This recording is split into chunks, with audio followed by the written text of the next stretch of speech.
This is one of my two 66 Mustangs. This one wasn't bought as a long term. I could have bought that to speculate, but I just haven't got around to selling it yet because I'm not actually that good at selling cars. I tend to fall in love with them. This one, what's special about this? This is it's a K code Mustang. The K refers to the engine specification. Mustangs of 65 and 66 came in 3 engines, or 4. There was the 6-cylinder, and then there was the 3 specs of 289 Windsor V8, and the K code is the top spec. It's the one that Shelby took for his 1,000 Shelby Mustangs, and he built his own special car around that. And there is a K code register in the States, and this is one of 235 that are known to have survived. And what attracted me to this particular car, when I saw it on eBay USA, which I browse from time to time when I'm not on Gumtree and Trade Me New Zealand and eBay Australia and all the other ones, is it was a good price, 24,500 US at the time, which is 33 Australian. So I landed it here for 40 or just over. But it's the fact that it's never been mucked around. This is as it came out of the factory. Quite a crazy spec really. The American cars, you ticked all the options box, and sometimes if you ticked them all you could get a car that was double the base price. And with the options on the 66 there was the motor, and this got the tick for the K code because there were only about 5,000 K codes made in 66 for the whole of the world, which is basically America then. Shelby took 2,000 of them for his Shelby GT350s, and we'll talk about that when we look at mine. But the other 3,000 just was all there was, and of the sedans, there were only about 500 sedans. The person that optioned this from new, I'd like to know where his head was at, because he got the most powerful motor that you can get in a Mustang, which was 275 horsepower, which was quite big back in those days. This is the days before big blocks. They came out a year or two later. But he optioned it with drum brakes all around, no power steering, no power brakes to his drum brakes. He's got the imitation wire wheels, which personally I don't like, but I love them because they were a $57 option that was ticked on the original sheet that I've got, and there they are. It's got the twin red band cross plies. Thankfully probably not the 66 ones. BF Goodrich make a Silvertown version, which are about $500 a wheel, but it's got cross ply tyres on it. It's got its AM FM radio, which still works. It's got its one single driver's mirror over there, and it's still got the original seat belts. So it had a light restoration, I believe, in 1990, but they didn't change anything. So that's what appealed. It's what I call a sleeper. You pull up beside that and it looks like an ordinary old white Mustang. Could be a two-door Falcon. But under the hood it's got that rear motor that goes like a rocket. And Ben and Keith have restored that motor. When we got it back last December, which was a saga because they dropped it off the truck in California, and they did $10,000 worth of damage to the front and rear as it bounced onto the road and then hit its bum on the way off the tray. So that all had to get repaired over there with the hauler's insurance, and me kind of trying to negotiate, and the insurer trying to get the cheapest Korean parts he could, and my advocate saying this is a blue chip investment, it's got to have genuine American parts and everything done properly. So I think I'm happy by and large with the job that they did. Could have been a lot worse. But when we got it back here, I took it for a drive around the block and it was overheating and pumping out water, and I started doing what I could as a bush mechanic of changing the thermostat and flushing out the radiator and putting a new pressure cap on and checking everything, and no obvious water leaks, and then I handed it to my team and they sorted it. With love and care. With love and care. So if you look in that motor, that's a beautifully detailed K code. I'm not sure who did the painting, you or Dad? But the combo. But I source the parts and the guys rebuild what I need, because there's you can get everything off the internet now, and all the cars that I've got a good support network within Australia, but it's easy as to to import stuff from the States. Still standard. The original cam was a comp cam, which Mustang obviously put in brand new.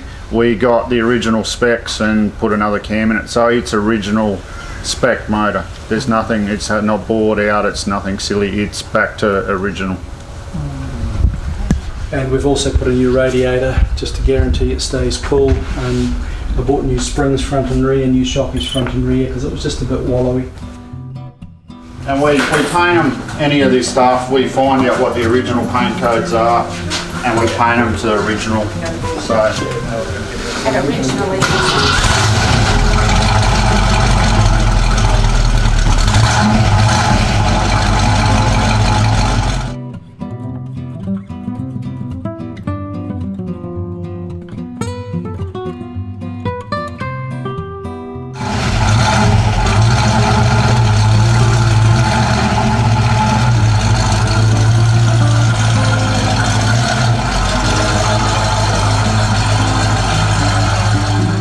Yeah, just hook loose, that's all. Yeah, you're right.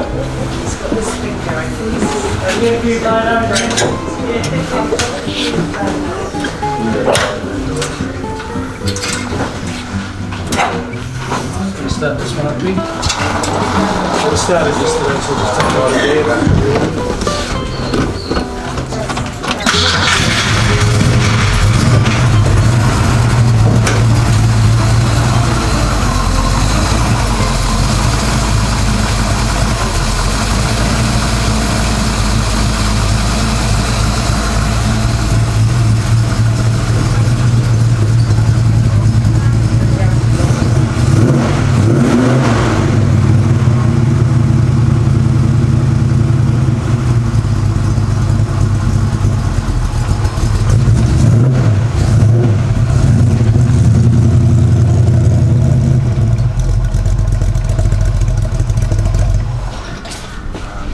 This car's got an interesting history.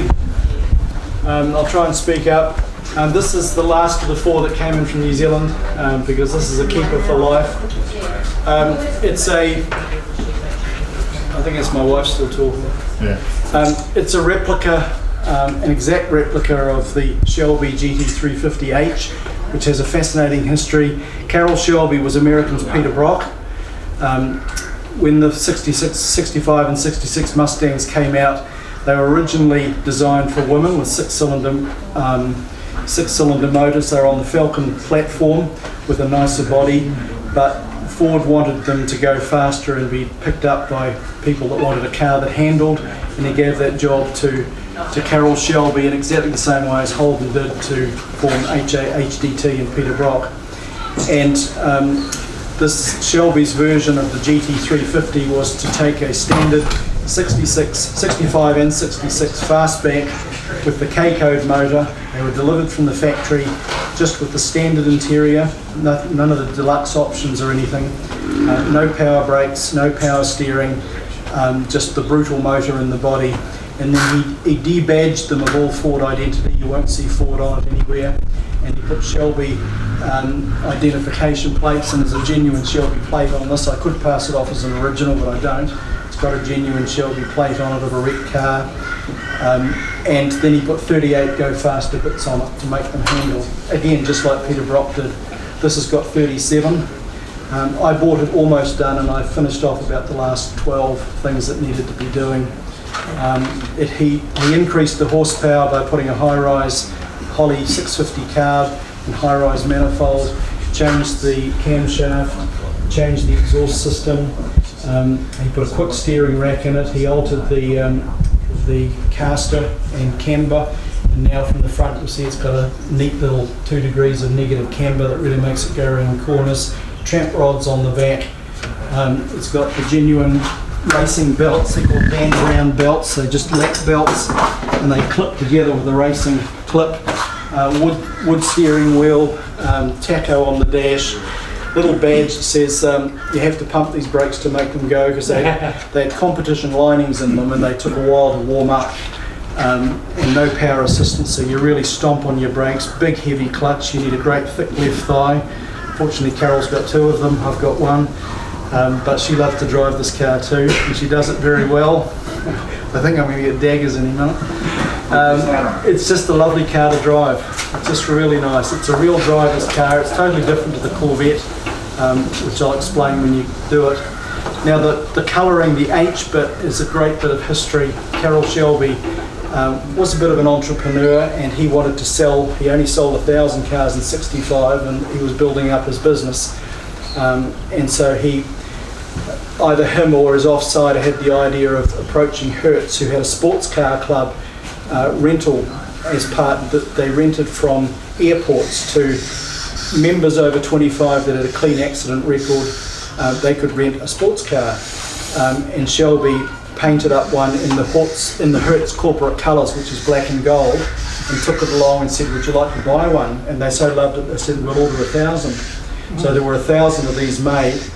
The first 200 were manuals, and after that they quickly changed them to auto, because what happened, these were a race car made for the road, and a lot of them never got returned, or they got returned with evidence of roll cages having been put into them over the weekend, or the motor taken out to put into a race car and then back into here, and they were basically just kind of wrecked and stolen and not returned. And in an effort to kind of slow it down, they made them all autos for the last 800, and then they never did it again. But now they've become very collectible, and for a genuine one, you will pay now, they've gone over $200,000 US. So that's that. Probably nothing more I can say about that. Any questions? So I haven't asked for questions yet.